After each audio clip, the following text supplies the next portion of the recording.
बातमीपत्राच्या सुरुवातीला बातमी सिंधुदुर्गातून आहे, कारण सिद्धिविनायक उर्फ प्रकाश बिडवलकर हत्येप्रकरणी 4 आरोपींना अटक झाली आहे। 2 वर्षांपूर्वी बिडवलकरचं अपहरण करून हत्या करण्यात आलेली होती। सिद्धेश शिरसाट हा या प्रकरणातील मुख्य आरोपी आहे। त्यांनी बिडवलकरची हत्या करून त्याचा मृतदेह जाळल्याचं कबूल केलंय।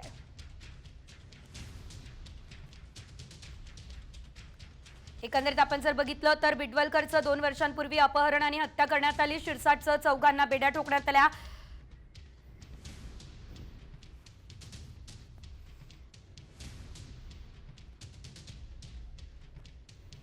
सिद्धिविनायक उर्फ प्रकाश बिडवलकर राहणार चेंदवण या युवकाच्या 4 आरोपींनी जीवठार मारण्याच्या उद्देशाने अपहरण केला अशी तक्रार निवती पोलीस स्टेशनला प्राप्त झाली। सदरचा गुन्हा गंभीर स्वरूपाचा असल्याने तसेच आरोपींची कस्टोडियल इंटरोगेशन आवश्यक असल्याने तात्काळ ह्या 4 आरोपींना अटक करण्यात आलेली होती। सदर गुन्ह्याचा तपास करताना यामध्ये सदर आरोपींनी या युवकाला अपहृत युवकाला कोडालमध्ये आणून त्याच्यासोबत आर्थिक कारणावरून मारहाण केली आणि त्यामध्ये त्याचा मृत्यू झाला।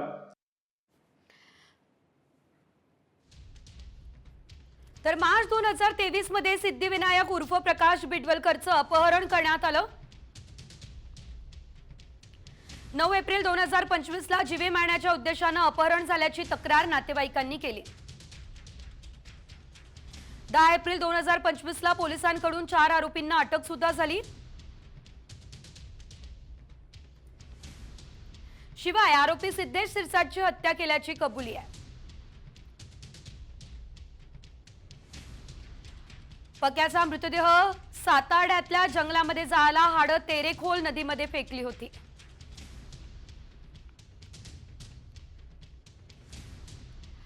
तर सिंधुदुर्ग जिल्ह्यातली जी परिस्थिती आहे ती बीडपेक्षा गंभीर आहे, हा आरोप माजी आमदार वैभव नाईक यांनी केलाय।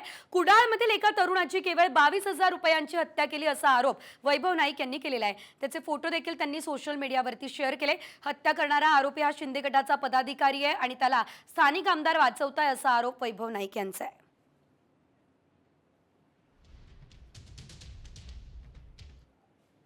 बीडपेक्षा सिंधुदुर्ग जिल्ह्यामध्ये दहशतीची मोठी परिस्थिती निर्माण आणि कायदा सुव्यवस्थेचा पूर्णपणे बोजवारा उडलेला आहे। आपल्याला माहिती असेल की कुडाळमधील बिडवलकर नावाच्या तरुणाला लग्न करून फक्त 22,000 रुपये द्यायचा होता म्हणून शिंदे सेनेच्या एका प्रमुख पदाधिकाऱ्याने लग्न करून मारल्याने त्याचा मृत्यू त्यामध्ये झाला।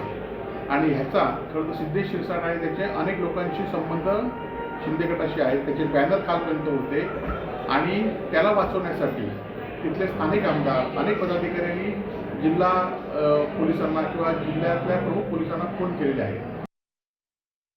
राज्य मंत्रिमंडळाची आज बैठक होणार आहे, मात्र ही बैठक वादळी ठरण्याची शक्यता आहे।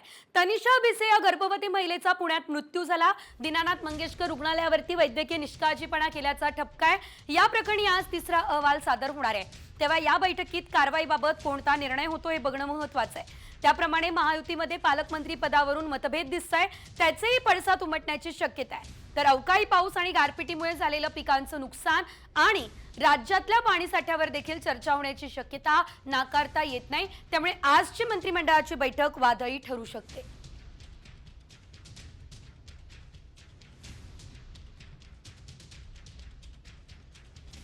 तर दुसरीकडे जालन्यात एक झोप उडवणारा घोटाळा समोर आला। नाशिकमध्ये पीएम किसान योजनेमध्ये बोगस लाभार्थी आहे। साम टीव्हीने सर्वात आधी ही बातमी दाखवली आहे। कृषी मंत्री माणिकराव कोकाटे मात्र यावर गप्प दिसले। सामने विचारलेल्या प्रश्नांवर कृषी मंत्र्यांनी मोघम उत्तर दिलेलं आहे। कॅबिनेट नंतर बोलू असं म्हणत त्यांनी काढता पाय घेतला असल्याचं बघायला मिळालं। साम टीव्हीने सर्वात आधी ही बातमी दाखवली होती। या संदर्भात कृषी मंत्र्यांना प्रश्न विचारले असता त्यांनी उत्तर देणं टाळलंय। पैसे आहेत ते ग्रामसेवकांनी तहसीलदारांनी हे केलेले आहे, तलाठीच्या नावाने आयडी नाही। सर काय सांगाल सर?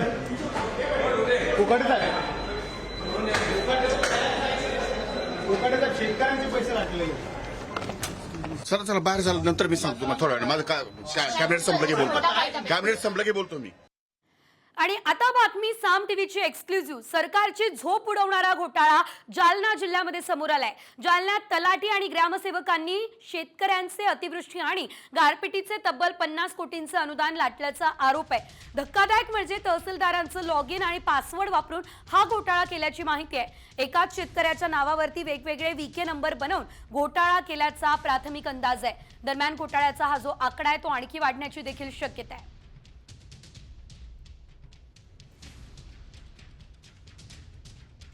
नोव्हेंबर-डिसेंबरमध्ये पीक अनुदानाच्या बाबतीमध्ये काही तक्रारी प्राप्त झालेल्या होत्या. त्या तक्रारीच्या प्राथमिक तपासणीमध्ये ह्या गोष्टी लक्षात आलेल्या आहेत. काही ठिकाणी डुप्लिकेशन झालेलं आहे, काही ठिकाणी बोगस अशा याद्या जोडून अनुदान उचललेले आहेत. ही जेव्हा तक्रार प्राप्त झाली, त्या अनुषंगाने जानेवारी महिन्यामध्ये जिल्हाधिकारी महोदयांनी एक त्रिस्तरीय समिती गठीत केलेली आहे, ज्याच्यामध्ये सहाय्यक जिल्हाधिकारी पुलकित सिंग, त्याचबरोबर EGS deputy collector Manish Dandge आणि नायब तहसीलदार लोणावत मॅडम. ही त्रिस्तरीय अशी समिती आहे, ती या घटनेची चौकशी करत आहे. तर हा घोटाळा कसा झाला आपण बघूयात.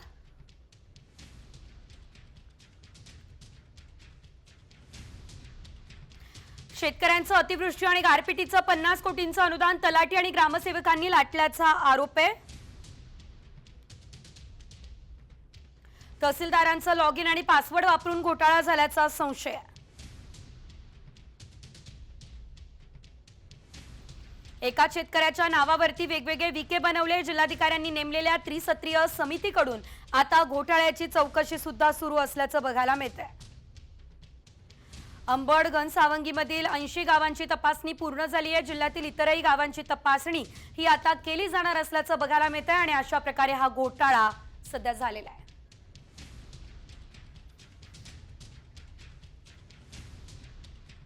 आणि यानंतर आणखी एक मोठी बातमी आहे. तनिषा भिसे मृत्यू प्रकरणी ससूनमध्ये तज्ज्ञांच्या समितीची बैठक सुरू आहे. तज्ज्ञांची समिती आता 3ही अहवालाच्या कागदपत्रांची तपासणी करेल. समितीमध्ये ससूनचे वैद्यकीय अधीक्षक यांच्यासह स्त्रीरोग विभाग प्रमुखही उपस्थित आहेत. या संदर्भात अधिकची अपडेट आपण घेऊयात आमचे प्रतिनिधी सागर आव्हाड यांच्याकडून. सागर, आपण पाहतोय ससूनमध्ये आता बैठक सुरू झालेली आहे. आज अहवाल सुद्धा समोर येणार आहे. काय सविस्तर माहिती या संदर्भात? नक्की आपण जर बघितलं तर भिसे मृत्यू प्रकरणाची चौकशी आता अलंकार पोलिसांनी ससून रुग्णालयाला सोपवलेली होती. त्यानुसार अहवाल तयार करण्याचं काम आता या समितीचं सुरू आहे. या समितीमध्ये 6 विभाग प्रमुख जे आहेत ते सध्या बसलेले आहेत आणि 3 जे हॉस्पिटल आहेत त्यामध्ये ज्या पद्धतीने भिसे यांच्यावरती ट्रीटमेंट करण्यात आली आहे, तिन्ही हॉस्पिटलचा अहवाल जो आहे, माहिती कागदपत्र जी आहेत ती या समितीने मागवलेली आहेत आणि या बैठकीला आता सुरुवात झालेली आहे. पुढील 4 ते 5 या तासामध्ये या समितीचा अहवाल तयार होईल किंवा उद्याही अहवाल तयार होऊन अलंकार पोलीस स्टेशनला ससूनची समिती आपला अहवाल सादर करणार आहे. यापूर्वी 3 समितीच्या अहवाल जे आहेत ते प्राप्त झालेले आहेत आणि तिन्ही समितीच्या अहवालाचा अभ्यास या समितीकडून सध्या सुरू आहे. त्यामुळे नेमकं दोषी कोण आहे, कुणावरती कारवाई होती, या अहवालाकडे आता सर्वांचं लक्ष लागलेलं आहे. आता या समितीच्या बैठकीला ही सुरुवात झालेली आहे आणि अत्यंत महत्त्वाचे धक्कादायक खुलासे जे आहेत ते या अहवालामधून समोर येतील अशी माहिती सूत्रांनी दिलेली आहे. कारण की 3ही हॉस्पिटलमध्ये ते फिरलेले आहेत. दीनानाथ हॉस्पिटल असेल, सूर्य हॉस्पिटल असेल, मणिपाल हॉस्पिटल असेल, या 3ही हॉस्पिटलचे कागदपत्र या समितीने मागवलेली आहेत. आणि या अगदीच धन्यवाद सागर दिलेल्या सर्व सविस्तर अपडेटसाठी. तर आपण बघितलं आज ही बैठक अतिशय महत्त्वाची आहे. यावर अहवाल काय येणार आहे, कारवाई काय होणार आहे हे बघणं महत्त्वाचं. या बैठकी संदर्भातलं अपडेट घेणार आहोत. मात्र पुढची बातमी साम टीव्हीच्या इम्पॅक्टची. कारण नागपूर शिक्षक भरती घोटाळ्याची देवेंद्र फडणवीसांनी गंभीर दखल घेतली आणि मुख्यमंत्र्यांनी या प्रकरणामध्ये प्रशासनाला कठोर कारवाईचे आदेश दिले असल्याचं देखील कळतंय. त्यामुळे 580 अपात्र शिक्षक आणि शिक्षकेतर कर्मचाऱ्यांच्या नियुक्त्या रद्द होण्याची शक्यता आहे. प्रत्येक बोगस नियुक्तीसाठी 20 ते 35 लाख रुपये घेण्यात आले अशी माहिती सूत्रांनी दिली. त्यामुळे आता पोलिसांकडून भरती झालेल्या बोगस शिक्षकांच्या बँक खात्यात किती पगार नेमका जमा झाला याची तपासणी सुद्धा केली जाणार आहे. हा घोटाळा नेमका काय बघूयात. नागपूर विभागात 580 शिक्षक आणि शिक्षकेतर कर्मचाऱ्यांच्या नियुक्त्यांची चौकशी झाली आहे. नोकरीसाठी 35 लाख रुपयांचा रेट असल्याचा आरोप आहे. मृत शिक्षण अधिकाऱ्यांची सही वापरून शिक्षक भरती केल्याचा माजी आमदार गाणार यांचा आरोप आहे.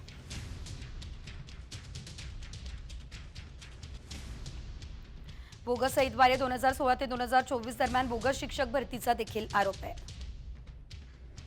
एकंदरीत आपण जर बघितलं तर बोगस भरती करताना 2016 आधीची नोंद दाखवल्याचा देखील आरोप करण्यात आलेला आहे. अशा प्रकारे हा शिक्षक घोटाळा झालेला आहे. दरम्यान शिक्षक भरती घोटाळ्यातील मुख्य आरोपी निलेश मेश्रामची अज्ञात व्यक्तीसोबतची एक ऑडिओ क्लिप सामच्या हाती लागली. कागदपत्र तयार करण्यासंदर्भातली ही क्लिप आहे. मात्र साम टीव्ही या ऑडिओ क्लिपची पुष्टी करत नाही. मात्र या ऑडिओ क्लिपमध्ये नेमकं काय आहे ऐकूयात. काल फोन केला होता तुला, काल की परवा? बाहेर आहे, म्हणजे मोबाईल राहून गेला होता घरी. 2 दिवस बाहेर होतो मी. काय करायचं काय आता आपल्याला? आपल्याला काय नाही, ते फाईल दाखवून दे थोडीशी. केलं ना ते. हं? कारण तो केलं ना. तिथून मी विचारलं तर नाही म्हणे, काही आलंच तर नाही म्हणे इकडे. कोण? नाही नाही, पाठवायचं राहिलं ना, तर मी येणार नाही तोपर्यंत पाठवीन कसं? अच्छा अच्छा, फाईल जेवढं तुझ्याकडे लेट आहे आहे का? तेवढं चांगलं आहे ना ते. हा, फाईल तुझ्याकडे आहे. मला काय वाटलं का तू पाठवून दिली तिकडे समोर, असं वाटलं मला. नाही नाही नाही नाही नाही नाही नाही. जेवढं लेट होईल तेवढं चांगलं आपल्यासाठी ते. बरं बरं, ठीक आहे. म्हणजे येऊन जा ना नागपूरला आता. 2 दिवसचीच तो गोष्ट हो, आहे. हं? मी तर येतो, पण मी तुला एक नंबर देतो. हा, मला त्याच्यात अर्जंट तू 10,000 टाक. मी काय म्हटलं, थोडासा तू येऊन गेला असता, मी देतो ना तुला. काही टेन्शन नाही ना. नाही मी बाहेर आहो, मी बाहेर आहो. हो, म्हणून तर- आल्यावर म्हटलं आल्यावर. अरे नाही, त्याला द्यायचा दुसऱ्याचा नंबर देतो. हो, पण आता माझ्या काही आल्या ना सध्या आपलं प्रोजेक्ट म्हणून तर. हा. मग आल्यावर तो त्याला कसं पैसा बंद. ऍडजस्ट कर ना. हा बरं, पाहतो मी पाहतो. दिवसभरात. अर्जंट आहे म्हणून, अर्जंट आहे म्हणून हा हा त्याला द्यायचं आहे. तर तुला मी त्याचं स्कॅनर पाठव. हा, पाठव. स्कॅनर पाठवतो, ठीक आहे. तर आपण पाहिलं या ऑडिओ क्लिपमध्ये नेमकं काय होतं. मात्र पुढे आणखी काही मोठ्या आणि महत्त्वाच्या अपडेट्स आहेत, ज्यांचा आढावा आपण घेऊयात वेगवान स्वरूपात. नागपूरमधल्या शिक्षक घोटाळ्यातल्या 5 आरोपींची कोठडी आज संपणार आहे आणि या घोटाळ्यामध्ये मुख्य आरोपी निलेश मेश्रामने कागदपत्र बनवण्यासाठी 10 लाख रुपये घेतल्याचा आरोप आहे. निलेश मेश्रामच्या मालकीच्या शाळा असून तोच या घोटाळ्यात मुख्य भूमिका बजावतोय, असा दावा सुद्धा सध्या केला जातोय.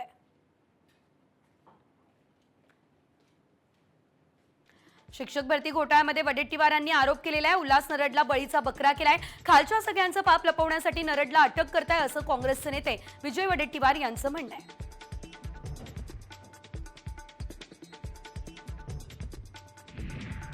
बोगस शालार्थ आयडीचे धागेदोरे पूर्व विदर्भाच्या कानाकोपऱ्यात देखील पसरले. चंद्रपूर आणि गोंदिया या जिल्ह्यातील बोगस भरतीची धक्कादायक माहिती समोर आली. अनेक जिल्ह्यांमध्ये शिक्षण उपसंचालक आणि शिक्षण अधिकाऱ्यांचे वसुली जाळे पसरले असल्याचं समोर आलं.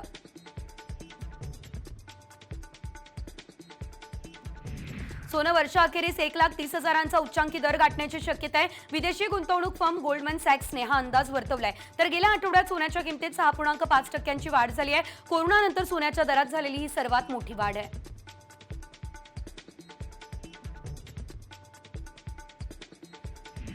गेल्या अनेक वर्षांपासून मुंबई गोवा हायवे रखडला आणि या रस्त्याच्या कामात भरपूर अडचणी आल्या. मात्र आता यावर्षी जून अखेरपर्यंत या रस्त्याचं काम पूर्ण होईल, असा विश्वास केंद्रीय रस्ते वाहतूक मंत्री नितीन गडकरी यांनी व्यक्त केला.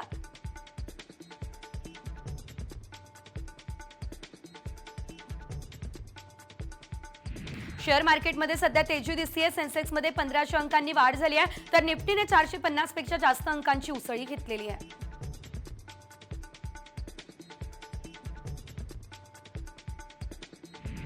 रत्नागिरीमधील नांदिवडे या गावातील लोकांनी धरणे आंदोलन सुरू केलं. JSW कंपनीचं भरवस्तीमध्ये गॅस टर्मिनल उभारलं जात आहे आणि या गॅस टर्मिनलला इथल्या ग्रामस्थांनी विरोध केलाय. 6 एकर परिसरामध्ये गॅस टर्मिनल उभारलं जाणार आहे. प्रकल्पाला विरोध नाही, पण वस्तीमध्ये गॅस टर्मिनल नको ही मागणी ठेवत धरणे आंदोलन सुरू करण्यात आलेले आहे.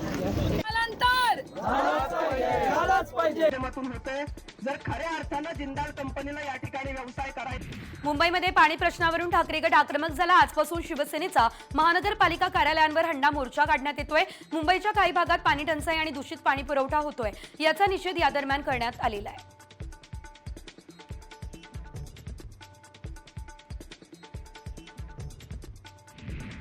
जालन्यातल्या बदनापूरमध्ये केळीगव्हाण गावाच्या स्मशानभूमीमध्ये एका शेतकऱ्यानं आंदोलन केलंय. राज्यातील शेतकऱ्यांना सरसकट कर्जमाफी करावी ही प्रमुख मागणी त्यानं केली आहे. कारभारी मसलेकर असं या शेतकऱ्याचं नाव आहे आणि त्यानं यमाचा फोटो समोर ठेवून तिरडीवरती झोपत अनोखं आंदोलन केलेलं आहे. पण आता आम्हाला क्षमा करा आणि आम्हाला सरकारला सांगा की हम यम तुमको खाएंगे, शेतकरी को नाही खाए.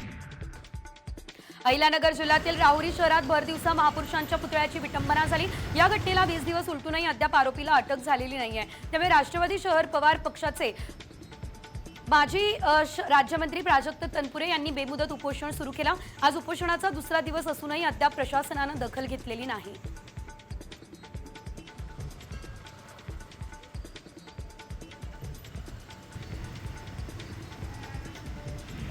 राज्यात 8 लाख लाडक्या बहिणींना दर महिन्याला 1500 रुपयांऐवजी केवळ 500 रुपये मिळणार आहे. सरकारनं केलेल्या छाननीमध्ये 8 लाख महिलांना नमो शेतकरी योजनेअंतर्गत 1000चा सन्मान निधी मिळतोय. नमो शेतकरी योजनेचा लाभ घेत असल्यानं लाडकी बहीण योजनेच्या हप्त्यामध्ये कपात केली जाणार आहे.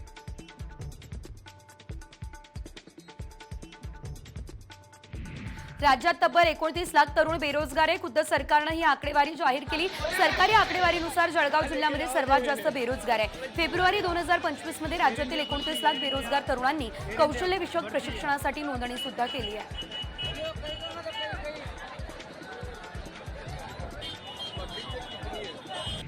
दीनानाथ मंगेशकर रुग्णालयाच्या थकीत मिळकत कराबाबत 2 दिवसांमध्ये सुनावणी होणार आहे. रक्कम जमा करा अन्यथा पुढील कारवाई होणार असा इशारा पुणे पालिकेने रुग्णालयाला दिलाय. रुग्णालयाकडे मिळकत कराचे तब्बल 22 कोटी रुपये थकीत आहेत.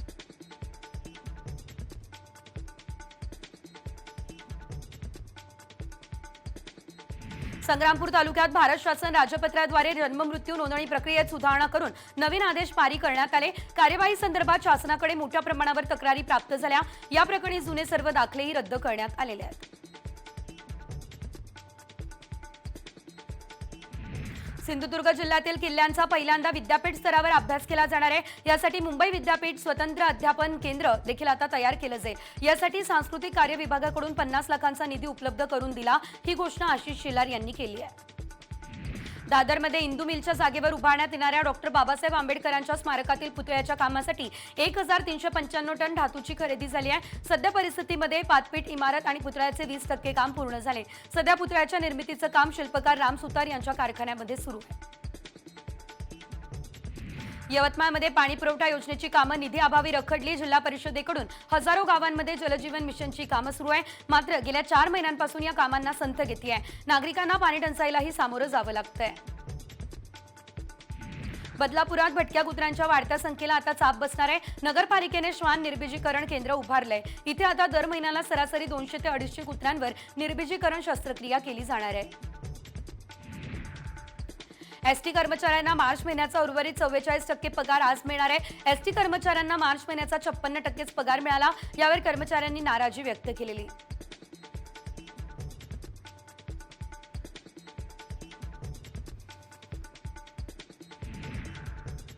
शिवप्रतिष्ठानचे संस्थापक संभाजी भिडे गुरुजी यांच्यावर एका कुत्र्यानं हल्ला केला. कुत्र्याने हल्ला करत गुरुजींच्या पायाला चावा घेतला. शासकीय रुग्णालयात संभाजी भिडेंवर उपचार करण्यात आले. रात्री 11च्या सुमारास एक जेवणाचा कार्यक्रम आटपून घरी जात असताना कुत्र्यानं चावा घेतलाय. त्यानंतर आता सांगलीमध्ये भटक्या कुत्र्यांना पकडण्याची मोहीम वेगात सुरू आहे.